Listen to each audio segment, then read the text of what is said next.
ചെന്നൈ ടീമിന് ഇതെന്തു പറ്റി? ഇതുപോലത്തെ മോശം ബൗളിംഗ് ചെന്നൈ കാഴ്ചവെക്കുന്നത് ആദ്യമായിട്ടാണ്. ലക്നൗ ടീം ഈസി ആയിട്ടാണ് കളി ജയിച്ചത്. ചെന്നൈ ബൗളേഴ്സിനെ ലക്നൗ അടിച്ചു പറത്തി. പ്രത്യേകിച്ച് രാഹുലും ഡീകോക്കും ചേർന്ന് മികച്ച വിജയമാണ് ലക്നൌവിന് ഇന്ന് സമ്മാനിച്ചത്. ചെന്നൈ ടീം നാണം കെട്ടു എന്ന് തന്നെ പറയേണ്ടിയിരിക്കുന്നു. അപ്പോൾ ഇന്നത്തെ ലക്നൗ ചെന്നൈ മാച്ചിനെ കുറിച്ചാണ് നമ്മൾ ഈ ഒരു വീഡിയോയിൽ നോക്കുന്നത്. ഇതുപോലത്തെ IPL ന്യൂസിന് വേണ്ടി ഈ ചാനൽ മറക്കാതെ സബ്സ്ക്രൈബ് ചെയ്യൂ. ചെന്നൈ ഇന്ന് കളി തോൽക്കാൻ കാരണം അത് ബൗളിംഗ് ആണ്. ഇത്രയും മോശപ്പെട്ട രീതിയിൽ ചെന്നൈ ബൗൾ ചെയ്യുന്നത് കണ്ടിട്ടില്ല. വിക്കറ്റുകൾ നേടാൻ അവർക്ക് സാധിച്ചില്ല. ഓപ്പണിംഗിൽ ഇറങ്ങിയ ഡീകോക്കും രാഹുലും കൂടി ഈസി ആയിട്ടാണ് ഇന്ന് കളിച്ചത്.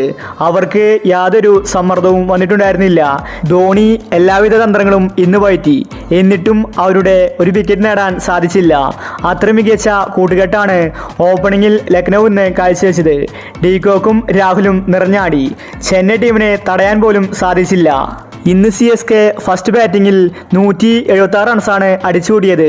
ഇതിൽ ക്രെഡിറ്റ് കൊടുക്കേണ്ടത് MS ധോണിക്കാണ്. ധോണി ലാസ്റ്റ് 9 ബോളിൽ 28 റൺസാണ് അടിച്ചുകൂടിയത്. 2 6ഉം 3 4ഉം ധോണിയുടെ ബാറ്റിൽ നിന്ന് പറഞ്ഞു. ഇതോടുകൂടി CSK കളി ജയിക്കുമെന്ന വിശ്വാസം എല്ലാവർക്കും വന്നു. എന്നാൽ സെക്കൻഡ് ബാറ്റിങ്ങിൽ ലക്നൗ ഇങ്ങനെ അടിച്ചു കളിക്കുമെന്ന് ആരും തന്നെ കരുതിയില്ല. CSKയ്ക്ക് കുറച്ചും കൂടി ടാർഗറ്റ് ആവശ്യമായിരുന്നു.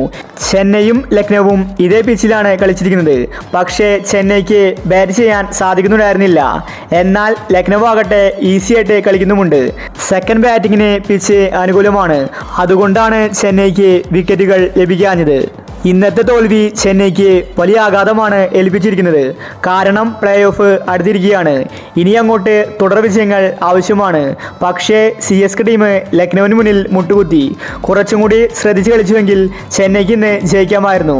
എത്ര ബോളേഴ്സ് ഉണ്ടായിട്ടും വിക്കറ്റ് നേടാൻ സാധിക്കുന്നുണ്ടായിരുന്നില്ല. അങ്ങനെ ഇപ്പോൾ ലക്നൗ ചരിത്ര വിജയം സ്വന്തമാക്കിയിരിക്കുകയാണ്.